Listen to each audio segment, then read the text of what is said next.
Zipper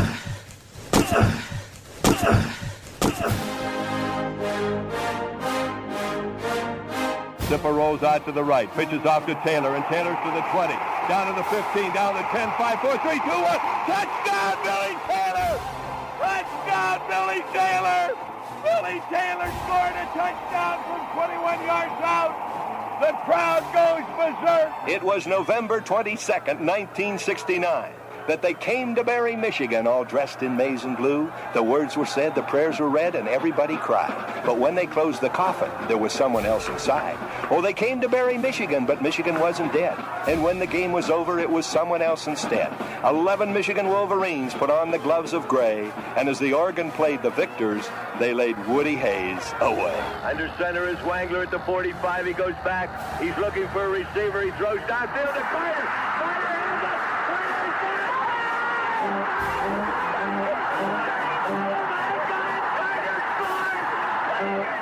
Who's got it better than us? Nobody!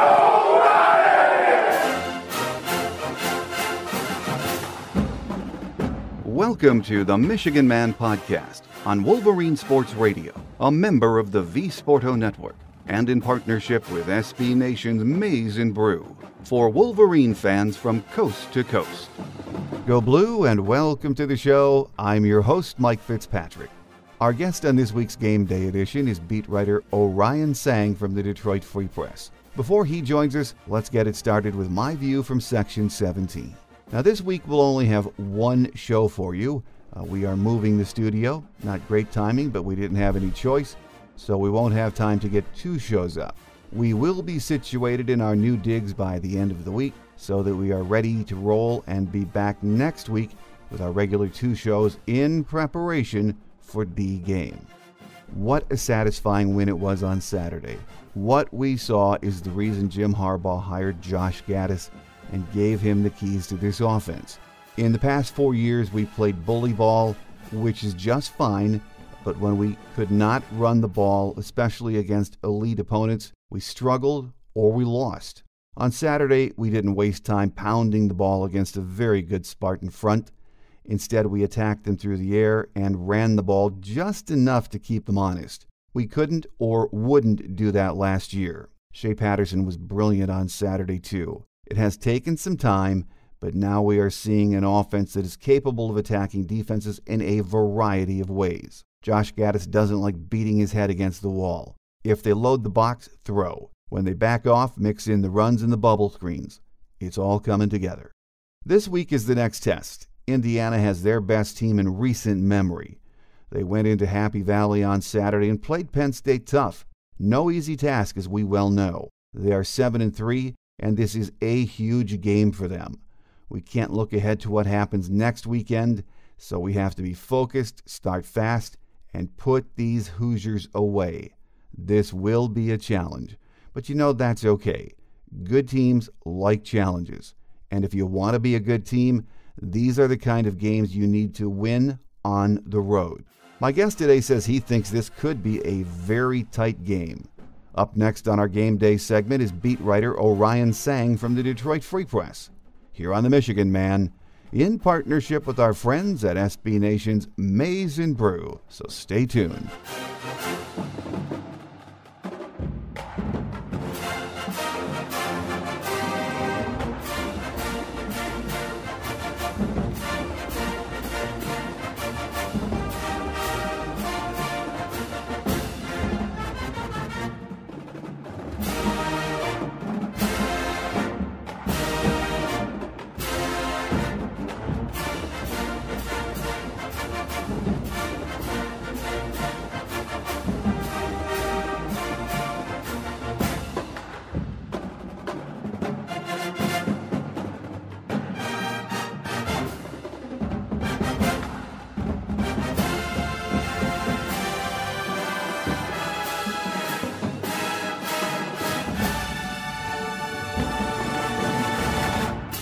Here with us on our Game Day segment this week to take a look at that great win over the weekend against the Spartans is Orion Sang from the Detroit Free Press. Once again, great to have you with us, Orion. Good to be back, Mike. Well, on Saturday, we saw Michigan's best performance of the year. I mean, right up there, Notre Dame and Michigan State, take your pick, but great performances. Impressive, wasn't it, Orion? Yeah, I thought so. I thought the offense played really, really well.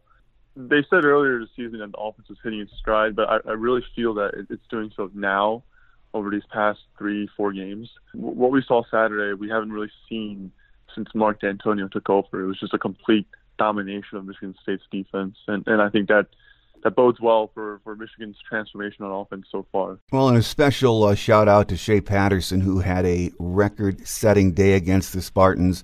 He is just playing better and better each week, it seems, Orion. Yeah, and the thing with this game is that I thought he got off to a bit of a slow start. I think he was 3 of 7 on the first 2 drives. He may have left a couple of throws out there.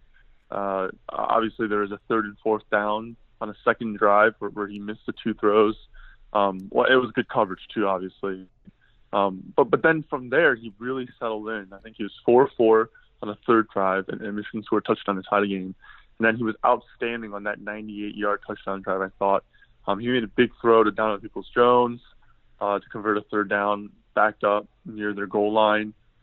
He had a 15-yard keeper, made a couple more big plays. And then he really settled in. You know, the thing about Shea is that I feel like once you get him into a rhythm with a couple of quick throws, I don't know, like screens and quick outs, then he really gets into his groove, and I think we saw that Saturday. He was really, really good. Yeah, another key, I think, early in the game, first 2 series, is let him play clean, keep people off him. Don't let him get hit. That helps everyone, but he seems to get better and better if he doesn't get hit earlier. I think one interesting thing is that even though he's had sort of an uneven season, they felt confident enough to put the game in his hands. Like, if you look back at Saturday's game, if Shea Patterson doesn't play well, then we're in for a completely different game, because Michigan basically didn't really try to run the ball between tackles. They really kind of scrapped what made them so successful against Notre Dame or Illinois. This was all Shea Patterson. You know, they put the game in his hands, and he did really well. That's one of the good things about the offense right now. I mean, the last couple of years, we would have just kept pounding it, trying to make that running game work. But we, as you said, didn't get much out of the running game. Decided to air it out. To me, with Josh Gaddis's offense, that is the difference now. We don't have to pound it. If you're going to come up, if you're going to load the box, if you have a good defensive front like State does, throw the ball and then open things up, and it works. I think the other difference that I've been seeing is that with the check with me offense, one of the advantages is that you can take notice of what the defense is coming out in, the formation, and you can change a play and get into something that's more advantageous for you. And earlier this season, it really didn't seem like Michigan was doing much of that, but now they really are with all those bubble screens. Like, if they have numbers, they'll just take the bubble screen every time, and the bubble screen is almost like a little run play. You know, they just flip it out to the side to the slot receiver, and they get a block, and it's like easy chunk yardage every single time.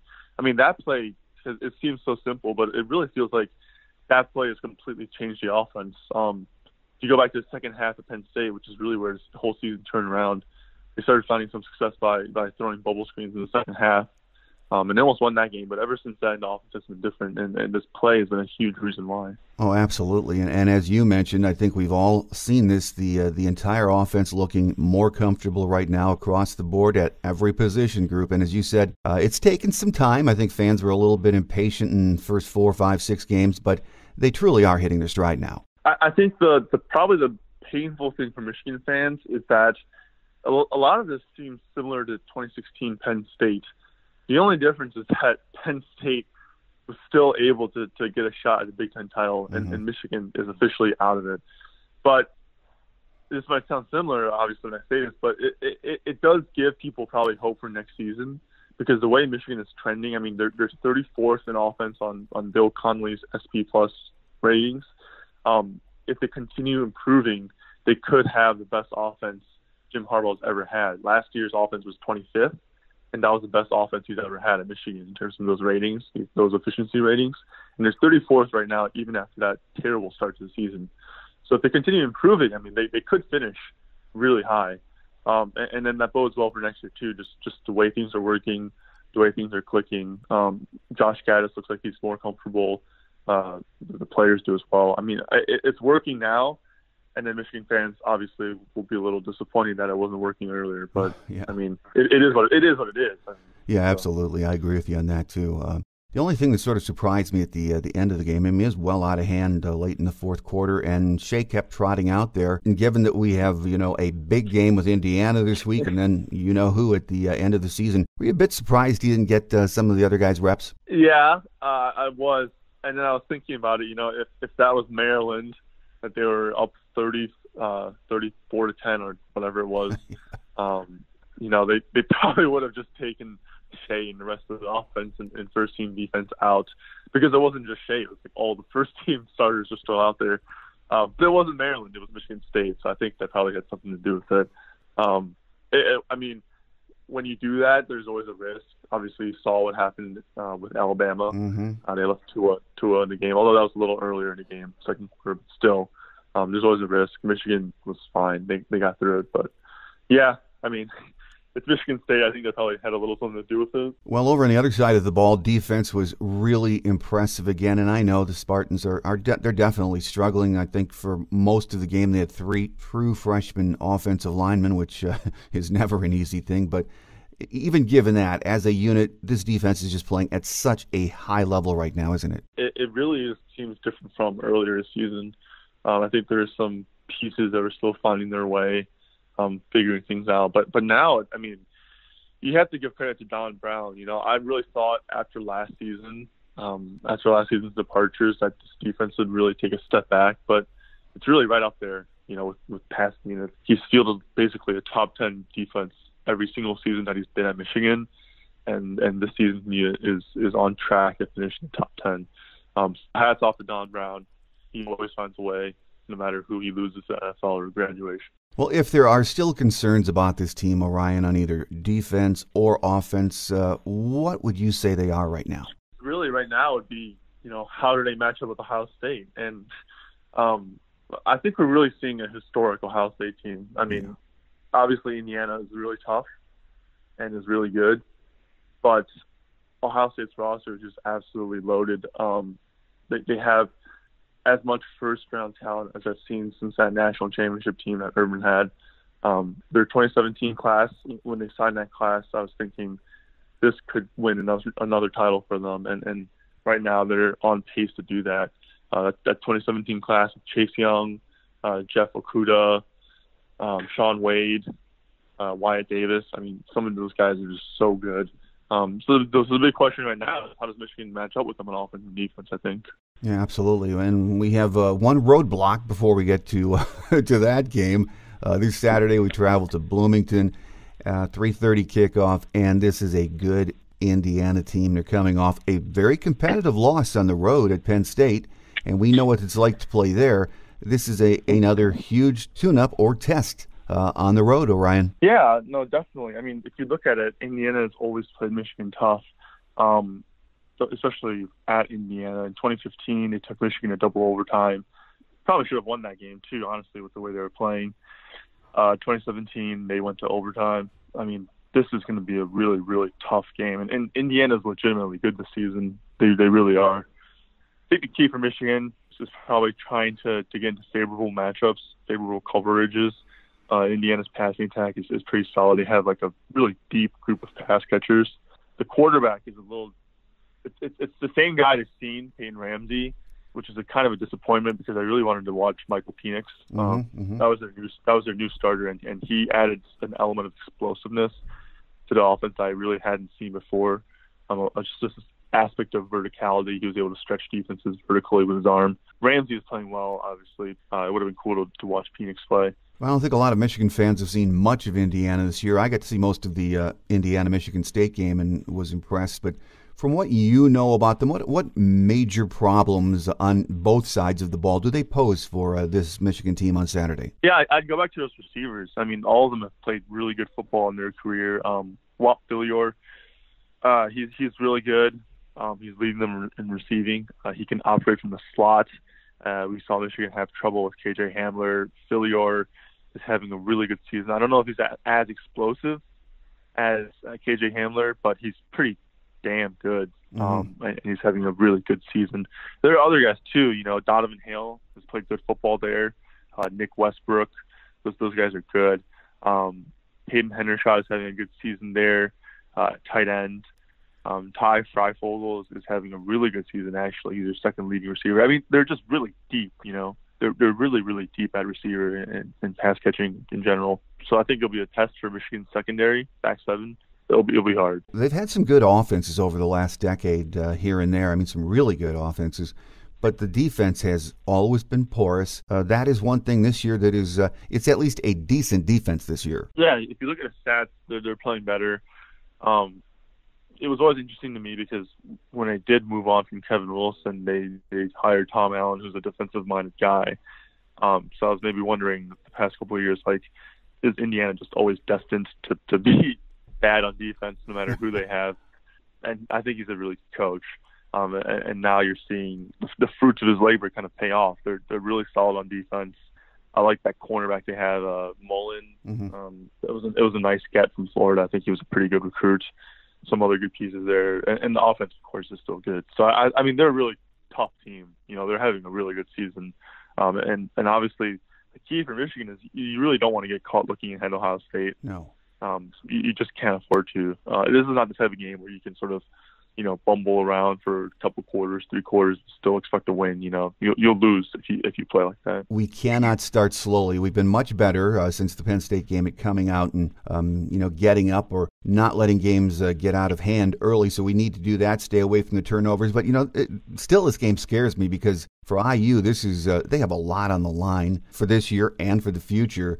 Should have a big crowd, and you know, in years past, you still saw a lot of holes in that crowd when there were big games. Other than, well, when Ohio State shows up there, seems like it's all Ohio State people. But if we let them hang around and you know, look ahead maybe a little too much to Ohio State, this could be a tight game going into the fourth quarter, Orion. No, definitely. I mean, the recent history suggests that, you know, the past 4 games have all been super close, no matter how good the Michigan team was. I mean, it was unexpectedly close last season at Michigan. Went to overtime in 2017.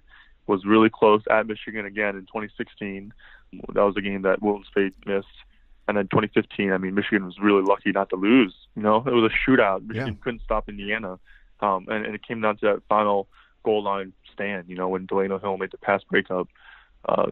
Indiana's good this year, and I think that's one big difference from those other teams. Those other teams weren't the same caliber. So it's going to be a tough matchup for sure. Absolutely, going to be a battle. Around the Big Ten, though, another big matchup on Saturday, Penn State traveling to Ohio State. Do you think the Nittany Lions have a prayer in Columbus? No. To be quite frank, I don't. Maybe if it was at Penn State. I don't know. I really don't think so. I'm not that impressed by Penn State, to be honest. And Ohio State, I think, is playing at a historic level, and they're so talented. I mean, they get Chase Young back. I saw a stat on Twitter this weekend. Justin Fields has 31 passing touchdowns to 1 interception. And if you add in his 10 rushing touchdowns, his total touchdown to interception ratio is 41-1, which is just nuts. Mm-hmm. You know, they're averaging 51 points per game. The defense is like number 1 in the efficiency rankings. I mean, they are playing really, really well. At this rate, they're probably going to win a national title. I don't think they'll lose to Penn State. No, and you could see that one getting out of hand the second or the third quarter, because Penn State's just not built to come from behind against a team the caliber of Ohio State, are they? Oh, definitely not. And I think Penn State's weakness is the offensive line. I mean, they're starting, I think, a redshirt freshman at left tackle, Rasheed Walker. I mean, man, you're asking that guy to pass block. I mean, the right tackle has never been that great either, and he's like a 5th-year guy or a 4th-year guy.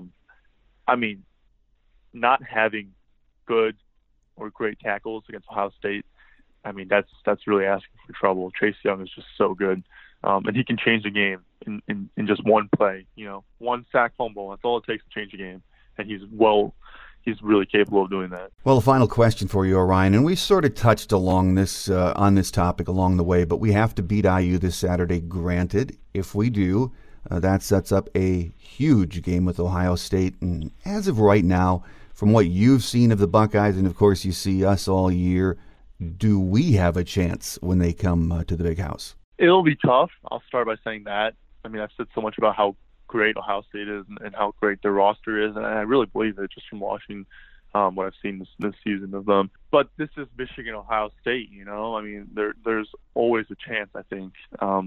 Michigan hasn't won in a long time, but that doesn't mean they can't be competitive. I think you saw them put together really good game plans in 2015 and 2017. So for whatever reason, that the odd year game plans have been really good. I don't know. Part of me feels like this could go the way of the 2015 game. I mean, that was really closely contested. And then sort of in the third quarter, Ohio State really pulled away. They just had more talent and they were more explosive. But Michigan, hung in there for the first half, and obviously they had a good game plan on offense, and then Jake Ruda got hurt and then had to leave the game later. I don't know. I think it could play out that way, but I also wouldn't be surprised if it was closer for longer than that. Michigan's playing better football. If you had asked me this question at the beginning of the year in September, I would have said no way. But the way they're playing, I mean, they're clearly trending in the right direction. I just think it'll be really, really tough to actually beat Ohio State. I mean, that team is just playing so well, and they're so talented. I mean, I agree with you there. They're scary to watch. I guess the thing I think about it is such a huge rivalry game. We all know that. And depending what happens with Penn State this week, who knows? Ohio State might be looking ahead this Saturday to the game with us. But this seems to me to be the kind of game that Ohio State really has not even been challenged. They haven't broken a sweat in any game this year. If we get them in a game that's a fight, we can force them into some errors, and who knows what will happen there. I mean, I think there's a puncher's chance for this Michigan team. Yeah, I mean, that's a good point, because Ohio State really hasn't been tested, I mean, they played Wisconsin, and Wisconsin kind of kept it close for a first half, but you could tell Ohio State was just on the verge of blowing that one open. I don't know, what might happen if they find themselves in some adversity. We don't really know yet, so that'll be interesting to watch. I think the key for Michigan is if you can get off to a quick start like they did in 2017, make a couple big plays, I think that would really help. I think this offense is more capable of keeping up with Ohio State's offense than in previous seasons, with the way it's currently composed. Obviously, Ohio State's defense is playing really, really well, so it's not exactly the same situation as last year's game. But I do think Michigan is trending in the right direction, and that will help in 2 weeks from now. Well, first things first, we have to head down to Bloomington, take care of IU Saturday, and again, a very good IU team, so that should be fun to watch. With us on our Game Day segment this week has been Orion Sang from the Detroit Free Press. Orion, always a pleasure to have you on the show, and we look forward to the next visit. Take care. Quick Hits is next as we wrap it up for another week here on The Michigan Man on Wolverine Sports Radio, a member of the V Sporto Network, and in partnership with SB Nation's Maize and Brew.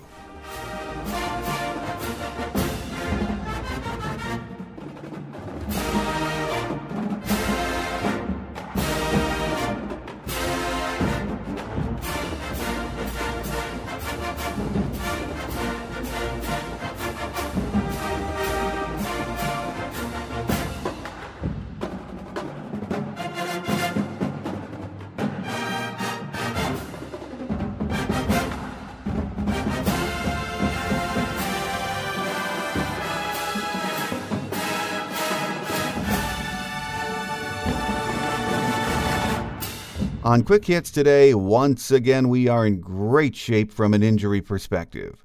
Here are some game day notes of interest for this Saturday's trip to Bloomington. We lead this series with 58 wins against 9 losses. The first meeting was on November 3rd, 1900, here in Ann Arbor, a 12-0 Michigan win. Last year we prevailed 31-20 here in Ann Arbor, and that game was played on November 17th. Tom Allen is in his third season as head man at IU. His record is 17-18. Last year they were 5-7 overall, 2-7 in the Big Ten. Their last bowl appearance was the 2016 Foster Farms Bowl, where they fell to Utah 26-24. Now the weatherman says there will be snow showers in the morning Saturday, but in the afternoon partly cloudy. Winds will be from 5 to 10 miles per hour, and temps in the 40s, which is not bad at all for late November. That will do it for today. Again, a program reminder, we're moving our studio this week, so only one show. but we will be settled in by the end of the week. So next week, we're back with our usual 2 shows in preparation for the game. So we hope you'll join us. And we best not worry about Ohio State right now until we take care of business this Saturday. Indiana has a very good team, and we will have to play our best to get that W in Bloomington. So think victory, beat Indiana. Have a great Wolverine week, everyone. I'm your host, Mike Fitzpatrick. Until we meet again, take care, and as always, go Blue. Thanks for joining us today on The Michigan Man, here on Wolverine Sports Radio, a member of the V Sporto Network, and in partnership with SB Nation's Maize and Brew. Our listener lines are open 24/7 for your calls at 313-263-4842. That's 313-263-4842. Or email us at themichiganmanpodcast@yahoo.com. That's themichiganmanpodcast@yahoo.com. The Michigan Man Podcast is produced at the studios of Robin Lynn Productions, Allen Park, Michigan, and is not affiliated with the University of Michigan. Go Blue!